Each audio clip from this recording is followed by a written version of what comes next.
Salut les amis, vous êtes sur la chaîne Cross Moto. Il y a littéralement une semaine, ce contenu devait vous être présenté comme une combinaison d'une revue technique et de l'histoire de son développement, avec des prises de vue réelles en compagnie de mon ami Dimon de la chaîne Dimoto. Cependant, malheureusement, il a fallu modifier un peu le format. Au fait, tout va bien pour Dimon. Et dans ce reportage, je vous invite à échanger quelques mots sur les mini-motos. Comme d'habitude, nous parlerons de leur histoire, de modèles intéressants, du concept et de bien d'autres choses. Installez-vous confortablement, ça va être intéressant.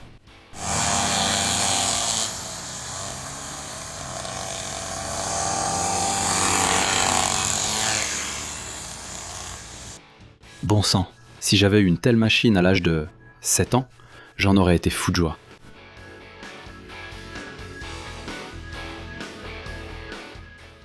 Pour comprendre l'évolution de ce type de moto, il faut donner un peu de contexte historique. C'est pourquoi nous allons commencer par le début. À l'époque du Paléolithique supérieur, bon je plaisante, il y a environ 100 ans, les mini-motos n'existaient pas en tant que telles. Et savez-vous pourquoi ? Il n'y avait pas de routes de bonne qualité, non seulement dans notre trou perdu, mais aussi en Amérique et en Europe. C'est d'ailleurs pour cette raison que les carrosses étaient équipés de grandes roues. Sur quoi influe la taille de la roue ? Pour faire simple, plus le diamètre de la roue est grand, plus il est facile de franchir les irrégularités de la route. Cependant, la taille a aussi un inconvénient, un effet gyroscopique important. Il est plus difficile de lancer ou d'arrêter une telle roue. De plus, elle change difficilement la position de son plan de rotation. Dans la moto moderne, un compromis a déjà été trouvé concernant la taille des roues. Pour les motos de route, la norme est de 17 pouces. Pour les enduros, cela peut être un peu plus grand. Par exemple, une roue de 21 pouces à l'avant. En général, les ancêtres des scooters modernes, comme l'autofauteuil français et le New Era américain, roulaient sur des roues assez grandes à cause des mauvaises routes. Ainsi, l'autofauteuil a été présenté en 1902 par le français Georges Gautier et possédait des roues de 14 pouces à l'avant et de 15 pouces à l'arrière. Plus tard, l'ancêtre du scooter a évolué, modifiant la forme de son cadre et recevant même un refroidissement liquide pour le moteur. Selon Monsieur Gautier, cette moto inhabituelle était supérieure. Elle était destinée à certaines classes de la population, désireuses de préserver la dignité de leur tenue en accord avec leur statut et ayant besoin d'un moyen de transport économique. Avec l'apparition de l'asphalte dans les années 1920, les conditions ont été réunies pour permettre aux véhicules de passer à de petites roues. Un représentant marquant était la DKW Golem, que la société allemande a produite entre 1921 et 1922, à environ 500 exemplaires. Et cet ancêtre du scooter était équipé d'un moteur 2 temps de 118 cm3. Regardez cette affiche publicitaire.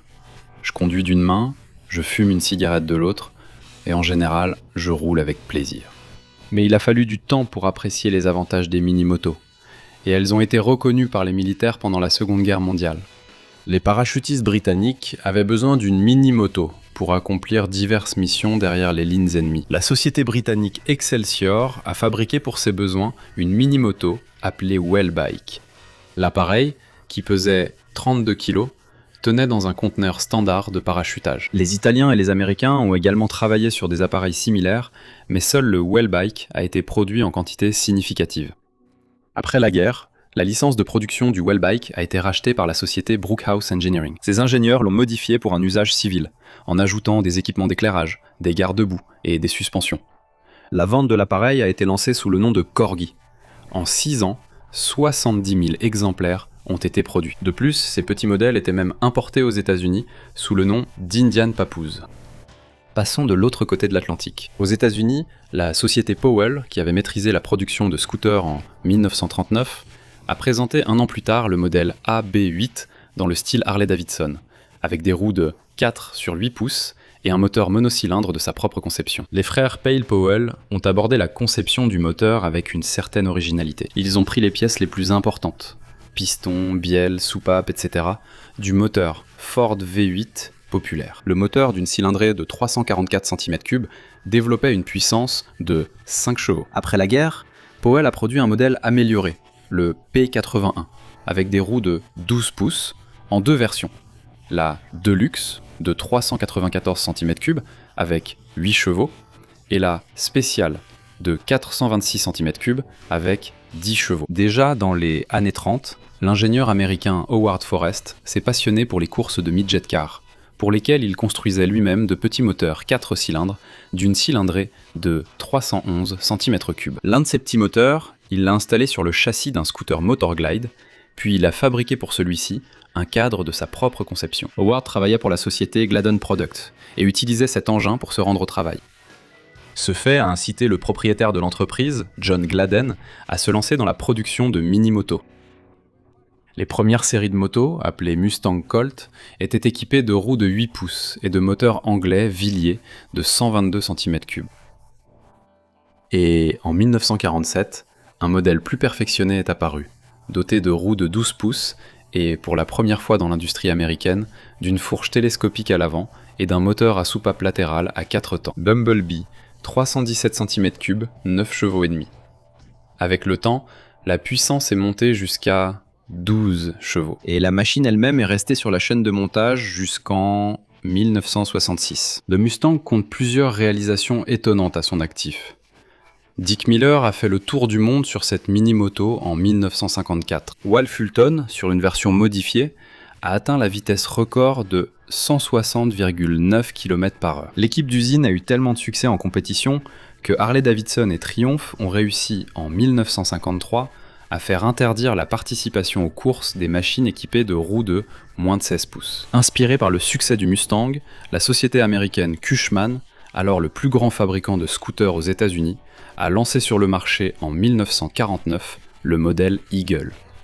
Le modèle partageait un maximum de composants avec les scooters.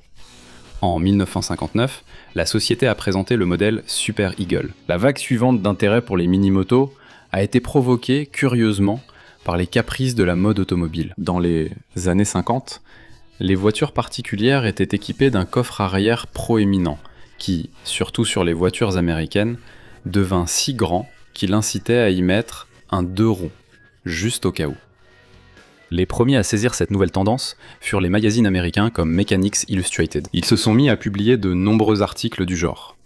Comment fabriquer un mini-moto à partir d'un moteur de tondeuse à gazon, de briques et de broc. Et heureusement, le marché américain regorgeait de petits moteurs pour alimenter toutes sortes d'appareils domestiques ou agricoles. À cette époque, les lignes électriques n'atteignaient pas encore toutes les fermes aux États-Unis. C'est pourquoi même les machines à laver étaient équipées de moteurs à combustion interne. Que pensez-vous de cette innovation ? Dès le milieu des années 1950, des dizaines d'entreprises se sont lancées dans la production de ces mini-motos. Des entreprises comme Arctic Cat, RAP, Taco, HIF, Gilson et Fox produisaient ces engins en série. À cette époque, la marque RAP avait déjà un statut culte, et il est tout simplement impossible de compter combien d'engins ont été fabriqués par des bricoleurs dans leur garage. Si tu as un moteur et que t'es un peu bricoleur, pourquoi ne pas t'amuser à fabriquer une mini-moto ou un kart à partir de ferraille, et ensuite t'éclater avec d'autres passionnés de bricolage comme toi. À peu près à la même époque, les enfants ont commencé à s'intéresser aux mini-motos. Après tout, ils imitent toujours les adultes, n'est-ce pas ?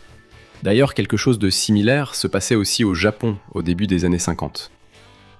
Au départ, les gens organisaient des courses locales sur des mini-motos et des karts faits maison.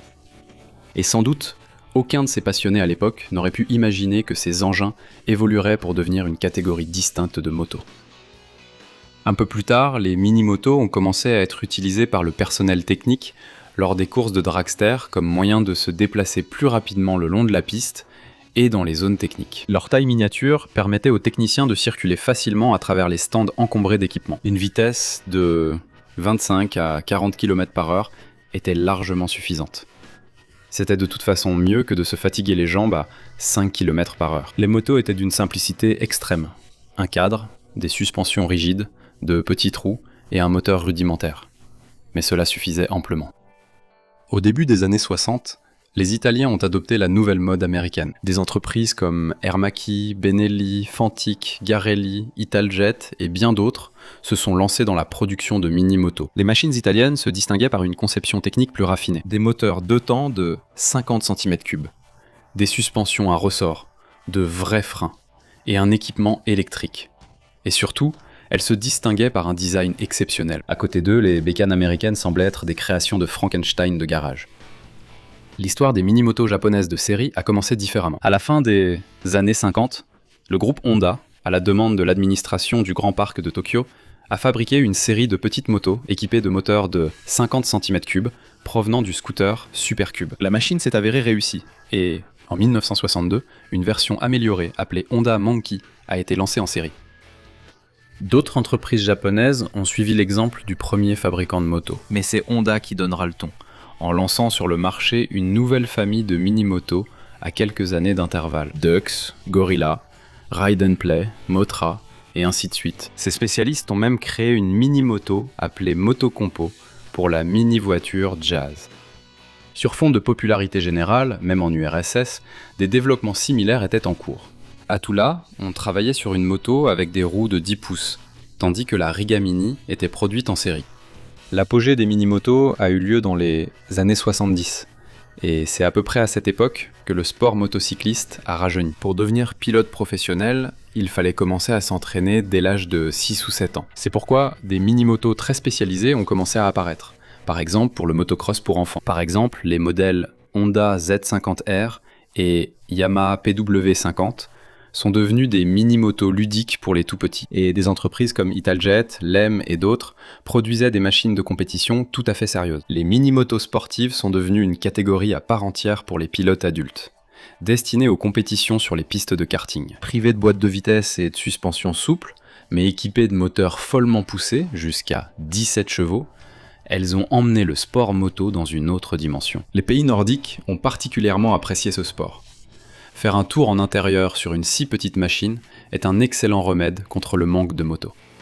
La première entreprise à lancer la production de ces engins, surnommée Pocket Bikes, fut la société japonaise Jackson. Mais aujourd'hui, ce sont les entreprises italiennes qui sont en tête. Et la société tchèque Blata. Le développement des mini-motos a été interrompu par la renaissance des scooters au milieu des années 80. Tout le monde est soudainement devenu fou des scooters. Les mini-motos ont été évincés de nombreux créneaux, à l'exception du domaine sportif. Aujourd'hui, les mini-motos de route sont probablement fabriquées uniquement par les Chinois. En revanche, le marché des mini-motos pour enfants et pour le sport reste encore très développé. De nos jours, les mini-motos se sont largement répandues dans de nombreux pays, y compris sur les territoires de l'ex-URSS. Et il est de plus en plus fréquent de voir des enfants sur ce genre de machine dont les parents ont acheté un jouet à 2 roues. Cependant, les parents et les jeunes pilotes doivent se rappeler de la sécurité et des endroits appropriés pour utiliser ces engins. Je pense qu'il est nécessaire d'aborder cette question de manière plus détaillée, plus loin dans le récit. Il convient également de noter que les compétitions de mini-moto ont révélé de nombreux grands noms du sport motocycliste. Beaucoup d'entre eux, ayant reçu une formation de course dès l'enfance, ont ensuite réussi dans d'autres disciplines de compétition motocycliste. Parmi eux, on compte des pilotes tels que Valentino Rossi, Marco Simoncelli, Dani Pedrosa et bien d'autres. On peut classer les mini-motos selon les critères suivants. Usage, mini-cross, mini-sport, modèle de type cruiser et utilitaire. Selon l'âge du pilote, de 2 à 4 ans, de 5 à 7 ans, et ainsi de suite. Ces critères se reflètent dans le poids réel et les dimensions des motos, ainsi que dans le potentiel de leur moteur. Pour les plus jeunes pilotes, on crée des machines extrêmement légères, parfois avec une motorisation électrique et une limitation de vitesse d'environ 10 à 15 km/h. C'est une autre histoire pour les machines destinées aux compétitions sportives pour les pilotes de 7 à 8 ans et plus âgés. Ces mini-motos sont déjà équipées de moteurs à essence de 7 à 10 chevaux et ont un caractère bien trempé. Ainsi, la vitesse des mini-sportives peut atteindre 100 km/h. Il existe également un groupe distinct de mini-motos conçus pour supporter le poids d'un adulte. Le concept de mini-moto pour enfants reflète sa destination. Elle doit être facile à manier, légère en termes de poids et sûre. En effet, l'utilisateur de ce produit est un enfant. Il ne comprend pas la mécanique complexe ni des commandes complexes. Donc, pour les plus jeunes, une telle moto aura un guidon, un accélérateur et des leviers de frein. Pour les plus âgés, la présence d'un embrayage et d'une boîte de vitesse est autorisée. Il doit être prévu un démarrage simple, soit par bouton à l'aide d'un démarreur électrique, soit par un lanceur à cordes, ce qu'on appelle familièrement une tirette. L'enfant doit être capable de sortir de sous une moto tombée ou simplement de la relever en position verticale par ses propres moyens. De plus, le faible poids minimise la gravité des blessures éventuelles. Enfin, la sécurité.